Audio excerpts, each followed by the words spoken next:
हमने sir Ben Robinson जो famous educationist है उनके जो है सर बेन रॉबिन्सन के एजुकेशन सिस्टम के ऊपर उनके जो थॉट्स हैं, उनके जो ओपिनियंस हैं, उसकी स्टडी हम कर चुके हैं। और भी जो अलग अलग थॉट्स बताए गए हैं एजुकेशन सिस्टम के ऊपर, उसी को हम जो है आज कंटिन्यू करने जा रहे हैं।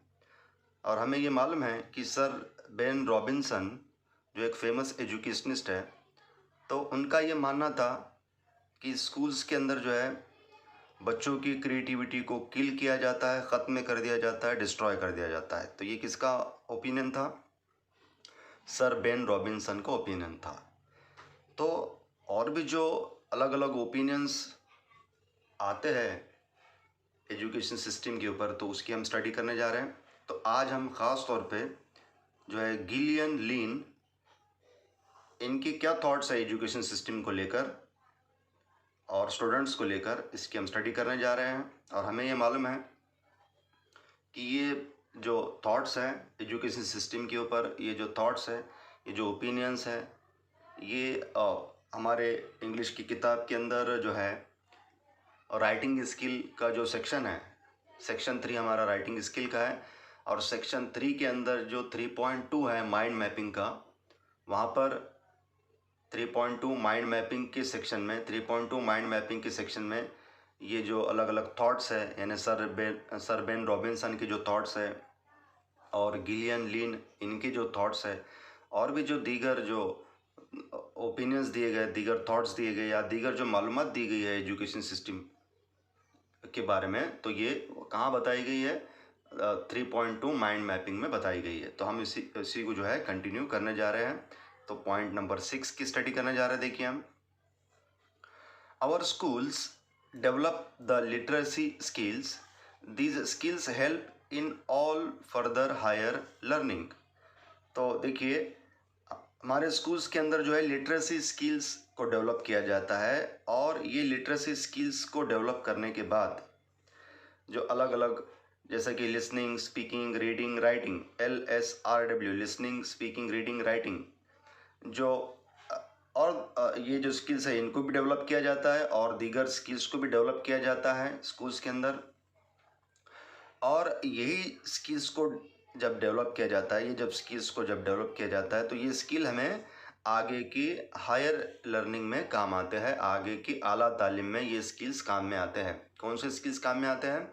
लिसनिंग, स्पीकिंग, रीडिंग, राइटिंग, और भी जो दीगर कई स्किल्स को जो है स्कूल्स में डेवलप किया जाता है।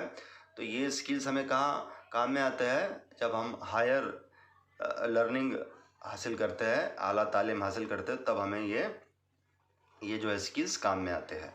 It means schools are not killing creativity but cultivating, developing, growing it in students. इसका मतलब ये है कि स्कूल्स के अंदर बच्चों की क्रिएटिविटी को किल नहीं किया जा रहा है, ख़त्म नहीं किया जा रहा है, डिस्ट्रॉय नहीं किया जा रहा है, बल्कि बच्चों की क्रिएटिविटी को कल्टिवेट किया जा रहा है। मतलब उन्हें बढ़ाया जा रहा है, डेवलप किया जा रहा है, इंक्रीज़ किया जा रहा है।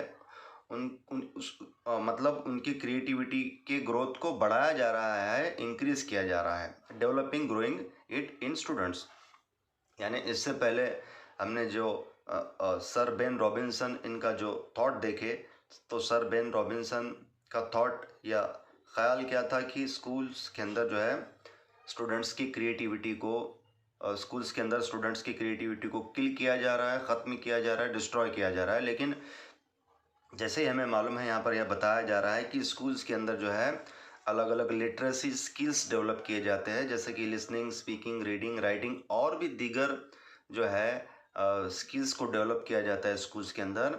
तो यही जो स्किल्स बच्चों को उनके आला तालीम में आगे काम में आते हैं, और यही स्किल्स की वजह से बच्चों की क्रिएटिविटी भी बढ़ती है। इसका मतलब ये बात साबित होती है कि स्कूल्स के अंदर जो है बच्चों की क्रिएटिविटी को किल नहीं किया जाता है, ख़त्म नहीं किया जाता है, डिस्ट्रॉय नहीं किया जाता है, बल्कि बच्चों के, स्टूडेंट्स की क्रिएटिविटी को बहुत ज़्यादा बढ़ाया जाता है, बहुत ज़्यादा डेवलप किया जाता है। और बहुत ज़्यादा उनकी क्रिएटिविटी को इंक्रीज़ किया जाता है। मैं फिर से और एक बार रिपीट करता हूँ, देखिए सर बेन रॉबिन्सन का ये मानना था कि स्कूल्स के अंदर बच्चों की क्रिएटिविटी को ख़त्म किया जा रहा है, किल किया जा रहा है, डिस्ट्रॉय किया जा रहा है, लेकिन यहाँ पर ये बात साबित होती है कि ऐसा नहीं है, ये बात गलत है। स्कूल्स के अंदर बच्चों के क्रिएटिविटी को क्या किया जा रहा है, बच्चों की क्रिएटिविटी को बढ़ाया जाता है, बच्चों की क्रिएटिविटी को इंक्रीज़ किया जाता है, बच्चों के क्रिएटिविटी के ग्रोथ को बढ़ाया जाता है, बच्चों की क्रिएटिविटी की स्पीड को जो है इंक्रीज़ किया जाता है, उसे डेवलप किया जाता है। क्योंकि स्कूल्स के अंदर जो है अलग अलग लिटरेसी स्किल्स डेवलप किए जाते हैं, जैसे कि लिसनिंग, स्पीकिंग, रीडिंग, राइटिंग और भी दीगर स्किल्स को स्कूल्स के अंदर डेवलप किया जाता है। और यही स्किल्स जो है, यही स्कूल में जो सीखे हुए स्किल्स बच्चे कहाँ इस्तेमाल करते हैं, आला तालीम में इस्तेमाल करते हैं। और इसी स्किल्स की बुनियाद पर, जो स्किल्स बच्चे स्कूल में सीखते हैं, इसी स्किल्स की बुनियाद पर बच्चे अपने क्रिएटिविटी को भी जो है बढ़ाते हैं, उनकी क्रिएटिविटी बढ़ती है, उनकी क्रिएटिविटी कम नहीं होती है बल्कि बढ़ती है। पॉइंट नंबर 7 देखिए, इन शॉर्ट मुख्तसर में, schools are foundation of creativity for students. देखिए बहुत अहम बात बताई गई है कि स्कूल्स क्या है, स्कूल्स जो है बच्चों के क्रिएटिविटी का फाउंडेशन है। स्कूल्स क्या है, बच्चों के क्रिएटिविटी का फाउंडेशन है। इसका मतलब बच्चों की क्रिएटिविटी का फाउंडेशन क्या है, स्कूल्स है। बच्चों की क्रिएटिविटी कहाँ डेवलप होती है, स्कूल्स में डेवलप होती है। बच्चों की क्रिएटिविटी, स्टूडेंट्स की क्रिएटिविटी कहाँ डेवलप होती है, स्कूल्स में डेवलप होती है। बच्चों के, स्टूडेंट्स की क्रिएटिविटी का फाउंडेशन क्या है, बच्चों के स्टूडेंट्स की क्रिएटिविटी का फाउंडेशन क्या है, बच्चों के और स्टूडेंट्स की क्रिएटिविटी का फाउंडेशन है स्कूल्स। यानी यहाँ पर ये बात साबित होती है कि बच्चों में जो क्रिएटिविटी डेवलप होती है, बच्चों में या स्टूडेंट्स में जो क्रिएटिविटी डेवलप होती है, वो किसकी वजह से होती है, स्कूल्स की वजह से होती है। स्कूल्स क्या है, स्कूल्स बच्चों के क्रिएटिविटी का फाउंडेशन है। स्कूल्स क्या है, बच्चों के क्रिएटिविटी का, स्टूडेंट्स की क्रिएटिविटी का फाउंडेशन है। ये बात यहाँ पर साबित हो रही है। पॉइंट नंबर 8 देखिए, evidence how schools kill creativity of students. तब ये यहाँ पर किसके थॉट्स बताए गए, देखिए किनके थॉट्स बताए गए यहाँ पर, गिलियन लीन। तो गिलियन लीन जो है वो क्या बात बता रहे, देखिए उनके दो ओपिनियंस है। फॉर स्कूल्स के लिए जो है वो ओपिनियन है, और फॉर द डॉक्टर। तो जो है एक जो यानी उन्होंने जो है यहाँ पर एक प्रॉब्लम स्टूडेंट, यानी एक स्टूडेंट है, जो एक स्टूडेंट की यहाँ पर स्टडी की है उन्होंने, और एक स्टूडेंट के बारे में बताया गया है कि एक स्टूडेंट है और उस स्टूडेंट के बारे में स्कूल्स की क्या राय थी और डॉक्टर ने क्या किया फिर। यानी एक जो स्टूडेंट है, कोई एक स्टूडेंट है, तो वो स्टूडेंट में क्या क्या प्रॉब्लम्स जो है स्कूल्स ने फाइंड किए, यानी क्या क्या प्रॉब्लम दिखे स्कूल में वो बच्चे की क्या उस स्कूल में उस बच्चे के, उस स्टूडेंट के क्या प्रॉब्लम दिखे, और डॉक्टर ने क्या किया। डॉक्टर ने जो है वो स्टूडेंट को डेवलप करने के लिए, उस स्टूडेंट का इलाज करने के लिए क्या किया, यहाँ पर ये बताया गया। देखिए तो यहाँ पर देखिए, Gillian lean for school a problem student, यानी एक प्रॉब्लम स्टूडेंट, यानी एक स्टूडेंट है एक स्टूडेंट के बारे में बताया गया यहाँ पर कि जिसे जो स्टूडेंट को थोड़ा सा तालीम को लेकर कुछ प्रॉब्लम था। तो क्या प्रॉब्लम था, देखिए यहाँ पर बताया गया, problems found by the school. यानी यहाँ पर एक स्टूडेंट के बारे में बताया जा रहा है, यहाँ पर एक स्टूडेंट के बारे में बताया जा रहा है, और उस स्टूडेंट में क्या क्या प्रॉब्लम पाए गए थे, स्कूल में क्या क्या प्रॉब्लम पाए गए थे, और उस प्रॉब्लम को जो है डॉक्टर्स ने किस तरीके से दूर किया।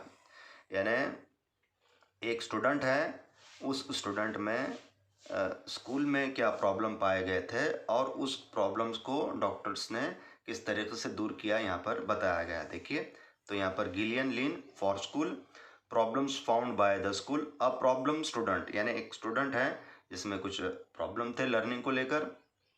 देखिए क्या प्रॉब्लम थे, अनेबल टू सिट स्टिल, यानी वो एक ऐसे स्टूडेंट थे देखिए जो बिल्कुल खामोश नहीं बैठते थे एक जगह, स्टिल यानी साइलेंट नहीं बैठते थे, यानी जो है वो हमेशा हरकत किया करते थे, वो अपने बॉडी को मूव किया करते थे, अपने बॉडी में बहुत ज़्यादा मूवमेंट किया करते थे, यानी अपने बॉडी को जो है वो स्टिल नहीं रखा करते थे, साइलेंट नहीं रखा करते थे। Lack of focus and concentration, मतलब वो जो स्टूडेंट थे उनमें किस चीज़ की कमी थी देखिए, लैक ऑफ फोकस और कंसंट्रेशन, यानी कंसंट्रेशन की कमी थी और फोकस की कमी थी। मतलब जब वो जो स्टूडेंट लर्निंग करते थे तब उनमें जो है किस चीज़ की कमी थी, उनमें कंसंट्रेशन की कमी थी और फोकस की कमी थी, यानी लर्निंग को लेकर कुछ प्रॉब्लम्स थे उनको। उन स्टूडेंट वो जो स्टूडेंट थे, वो जो स्टूडेंट, एक स्टूडेंट की बात की जा रही है, तो वो जो स्टूडेंट है तो वो स्टूडेंट में क्या प्रॉब्लम था देखिए, उस स्टूडेंट में ये प्रॉब्लम था lack of focus and concentration, यानी वो जो स्टूडेंट थे तो उनको जो है वो जो पढ़ते थे, वो जो एक जो स्टूडेंट थे वो जो पढ़ते थे तो वो अच्छे से कंसंट्रेट नहीं कर पाते थे अपने पढ़ाई पर और फोकस नहीं कर पाते थे, यानी उनको लर्निंग को लेकर वो एक जो स्टूडेंट थे उनको प्रॉब्लम थे। तो ये प्रॉब्लम्स कहाँ पाए गए, स्कूल में पाए गए। तो जब यही स्टूडेंट को कहाँ ले जाया गया, यही स्टूडेंट को जब हॉस्पिटल में ले जाया गया, डॉक्टर्स के पास ले जाया गया, तो यहाँ पर ये बताया गया फॉर द डॉक्टर ने क्या किया, डॉक्टर ने ये जो स्टूडेंट है जिनको प्रॉब्लम था स्कूल में, जो प्रॉब्लम एक जो स्टूडेंट है जो जैसा एक जो स्टूडेंट है जिसमें जो है एक स्टूडेंट में जो प्रॉब्लम पाए गए थे, अलग अलग प्रॉब्लम पाए गए थे, और स्कूल वालों ने जो है उन्हें क्या कहा था, स्कूल में क्या कहा गया था, उस स्टूडेंट को प्रॉब्लम स्टूडेंट कहा गया था। क्यों प्रॉब्लम स्टूडेंट कहा गया था? क्योंकि अनेबल टू सिट स्टिल, क्योंकि वो जो स्टूडेंट है वो एकदम खामोश एक जगह पे बैठ नहीं सकते थे, वो उनकी बॉडी में बहुत ज़्यादा मूवमेंट हुआ करता था, बहुत ज़्यादा हलचल हुआ करती थी, तो ये एक प्रॉब्लम था। दूसरा, वो जो स्टूडेंट थे, एक जो स्टूडेंट की बात की जा रही है, तो वो जो एक स्टूडेंट थे उनमें और एक प्रॉब्लम क्या था, lack of focus and concentration, यानी फोकस और कंसंट्रेशन की कमी थी, वो अपने लर्निंग में फोकस नहीं कर पा रहे थे, कंसंट्रेशन नहीं कर पा रहे थे, मतलब लर्निंग में भी वो जो स्टूडेंट थे उनमें उनको प्रॉब्लम था। तो जब ये जो प्रॉब्लम चाइल्ड है, ये जो प्रॉब्लम स्टूडेंट है, इनका इलाज करने के लिए जब कहाँ ले जाया गया, उनको डॉक्टर्स के पास ले जाया गया, फॉर द डॉक्टर यहाँ पर बताया गया, डॉक्टर के पास ले जाया गया। तो डॉक्टर ने क्या किया, उनका इलाज करने के लिए टर्न ऑन द रेडियो, उन्होंने क्या किया, रेडियो ऑन किया। तो वो स्टूडेंट ने क्या किया, बिगैन टू डांस, वो स्टूडेंट ने डांस करना शुरू किया। Non sick but a dancer, इसका मतलब ये है कि वो जो स्टूडेंट है, वो स्टूडेंट में कोई प्रॉब्लम नहीं था, वो बीमार नहीं थे, वो स्टूडेंट में कोई प्रॉब्लम नहीं था, वो बीमार नहीं थे, लेकिन उनमें कौन सी स्किल छुपी हुई थी, उनमें कौन सी क्रिएटिविटी थी, यानी उनकी क्रिएटिविटी को बताया जा रहा है, उनके जो है स्किल को बताया जा रहा है यहाँ पर, कि वो जो स्टूडेंट थे जिन्हें बीमार माना गया था, जिन्हें प्रॉब्लम स्टूडेंट माना गया था स्कूल के अंदर, तो वो बीमार नहीं थे, वो प्रॉब्लम स्टूडेंट नहीं थे, उनमें कोई बीमारी नहीं थी, लेकिन वो कौन थे, एक डांसर थे, उन्होंने डांस करना शुरू किया। और आगे चल के ये जो स्टूडेंट है, ये जो प्रॉब्लम स्टूडेंट है, ये कौन बने देखिए, वर्ल्ड्स मोस्ट सक्सेसफुल कोरियोग्राफर बने। ये दुनिया के जो है मोस्ट सक्सेसफुल कोरियोग्राफर बने। कोरियोग्राफर किसे कहते हैं, जो अलग अलग डांस स्टेप्स को डिज़ाइन करते हैं, जो अलग अलग डांस के स्टेप्स को जो है डिज़ाइन करते हैं, तो उन्हें कोरियोग्राफर कहते हैं। तो ये जो स्किल है, ये जो डांसिंग स्किल थे, ये डांसिंग स्किल को जो है स्कूल इग्नोर्ड अबाउट टैलेंट, यानी यहाँ पर ये बात बताई जा रही है, ये किसके ओपिनियन है, पूरे गिलियन लीन के ओपिनियन है। देखिए कि स्कूल्स ने जो है इनके जो है ये जो टैलेंट को और ये इनकी स्किल को इग्नोर किया था, तो ये किसका मानना है, गिलियन लीन का मानना है। मतलब जो स्टूडेंट को प्रॉब्लम स्टूडेंट कहा गया था स्कूल में, जो स्टूडेंट को प्रॉब्लम स्टूडेंट कहा गया था स्कूल में, तो डॉक्टर्स के पास जाने के बाद डॉक्टर्स ने जो है क्या किया, उनके उनके जो है उस स्टूडेंट के जो है हिडन स्किल्स को और हिडन क्रिएटिविटी को बताया कि वो स्टूडेंट में कोई प्रॉब्लम नहीं था। वो स्टूडेंट जो है अपने बॉडी की वो जो स्टूडेंट है वो अपने जो बॉडी को स्टिल नहीं रखा करते थे, खामोश नहीं रखा करते थे, क्योंकि वो जो स्टूडेंट के अंदर एक डांसर छुपा हुआ था। और वो स्टूडेंट आगे चल के क्या बने, एक जो है बहुत फेमस कोरियोग्राफर बने। और इसी स्किल को कहाँ इग्नोर किया गया था, स्कूल में इग्नोर किया गया था। तो ये किसके थॉट्स है, देखिए ये किन के थॉट्स है, गिलियन लीन के थॉट्स है।